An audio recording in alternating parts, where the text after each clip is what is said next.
Welcome guys, so today I'm with JBL Charge 4 and I'm gonna show you how you can perform the soft reset of the speaker.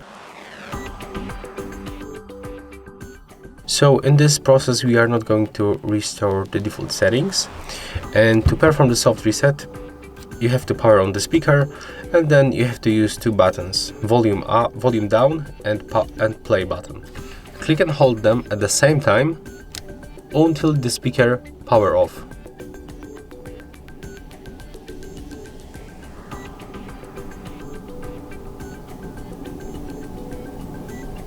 As you can see, speaker is turned off. So right now we can tap on the power button once to power on.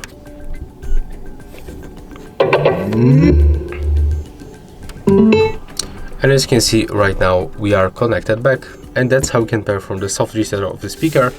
If you find this video helpful, remember to leave a like, comment and subscribe.